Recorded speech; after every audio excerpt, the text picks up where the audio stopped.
Hi, just one not too formal kind of video. Today is 1st of January 2026.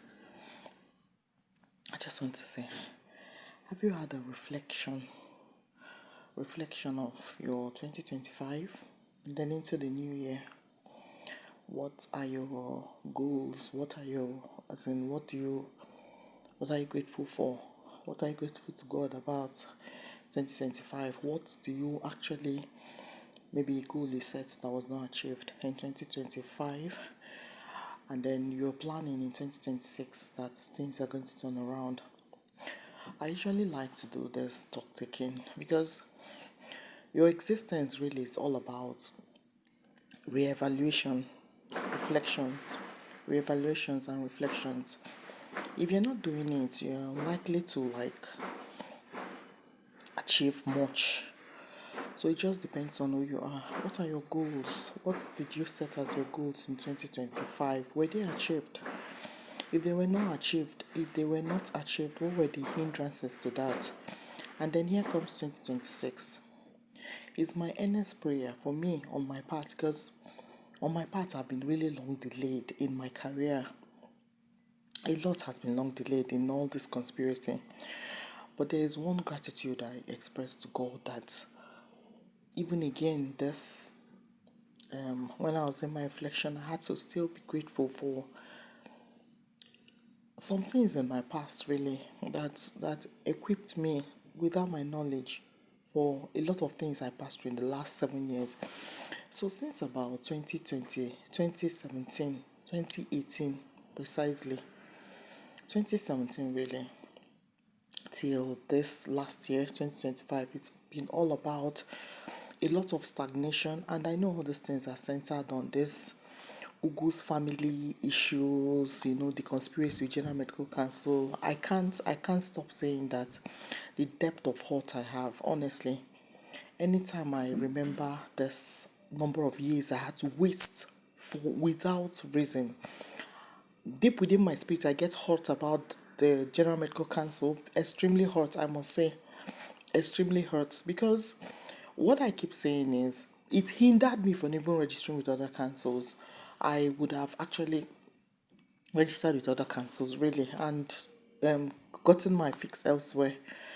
So I will not pretend about it, and I always say it, that even when I was speaking to God, I know I still talked about that, because it is the way I feel. There's no point if I go to God, I won't express the way I feel. That this uncalled for delay, because even in 2022, when I came back to this country after the lockdown, the COVID-19 lockdown, I was actually requesting for a review of that decision. But the conspiracy they built up, she's going to suffer disciplinary actions. What disciplinary what? What? And I still asked General Medical Council, what was the offense to warrant professionally, to warrant a disciplinary action?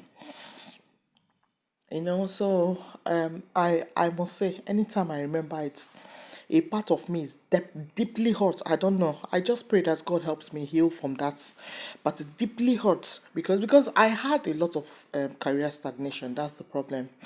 I had stagnation. I was just stagnated in my career. I tried to like register with another council and go elsewhere, but it wasn't even possible with the condition of that general. And then it's not even something genuine. Like, there's actually an offense I committed. I don't think I'll feel the same, but I just always say it from the depth of my heart. A part of me is still, I still feel the hurt of what General Medical Council did, I must say, because it caused a lot of harm. It actually caused a lot of harm. So once my registration clicks, from the depth of my heart, I felt like getting a lawyer. But then there's a lot of conspiracy around this whole thing. So once I get my registration sorted from General Medical Council and sort my registration elsewhere, I know I'll be fine. And I know that God that sees in secret knows that these things were all conspiracy. They were all built. And then He's going to fast track my career life. My career life has been deeply stagnated. I mean, I'm been a doctor, and I was just thinking a few days ago when I was studying, I just reflected. I'm getting to 20 years post graduation as a medical doctor, and there is no postgraduate training for my kind of person. I mean, if it was out of choice, I didn't want to do my postgraduate training. It's different, but it was not. It's never out of choice. I know. And then this is just the aspect of my career. A lot of harm that was caused with my daughters, so many things.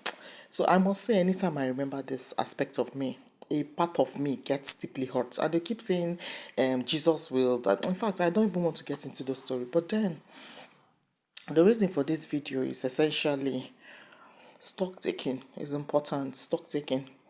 Take stock of your life. What do you also hope to achieve? Personally, and for my own part, I have a lot of goals set for 2026. Really a lot that I may not want to mention all, but I'll just mention a few.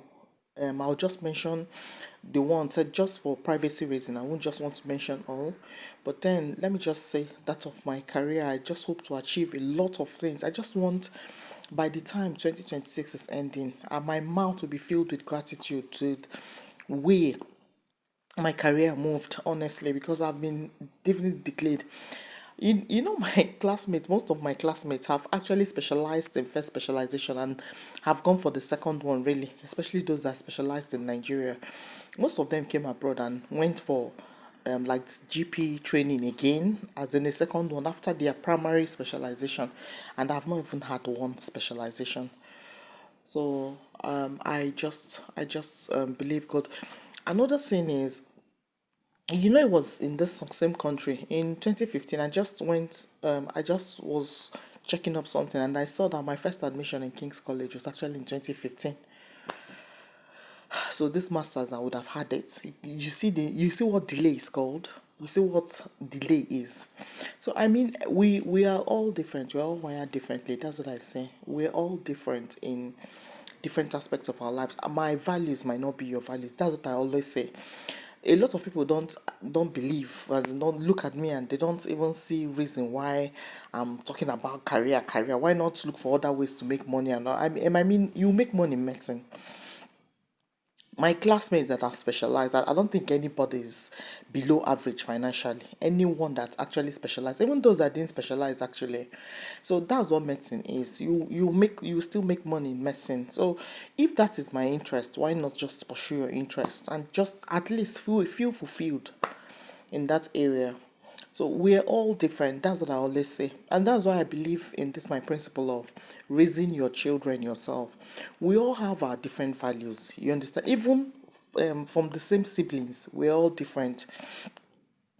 You know, I know one of my siblings that this like then like I was always getting up to like pray every morning, and I'm like, what are you actually doing every day? So we are all wired differently. Whereas personally, I believe in raising children. That spiritual component is also important. If my daughters were here, all these fellowships I attend, all these prayers I do online, I'll make sure they join, except they are in school, they are meant to go to school. I'll make sure they are part of it. So even if it is setting it up on your TV, and they are all part of it.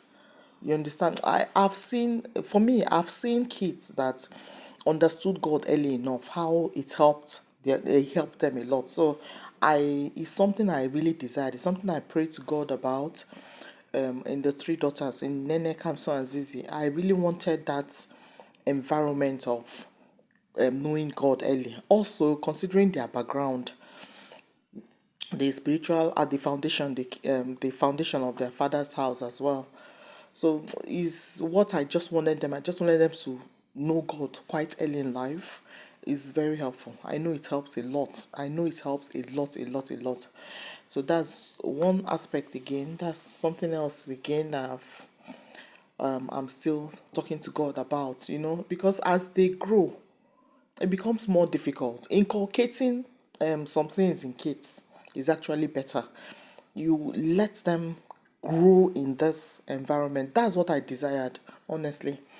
That's if I can bring my journals in my university days when I was always praying about these things, you see me right, you see where I wrote all those things down.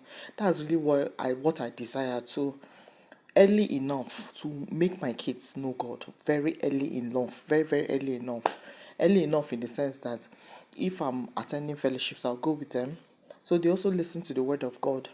You know, when I had Kayla, Kendra, and Cassandra around me, I always take them to church. If I'm going to church, I go with them to church. It's not like it was easy because of Kayla and Kendra's condition. That's why really, when I see some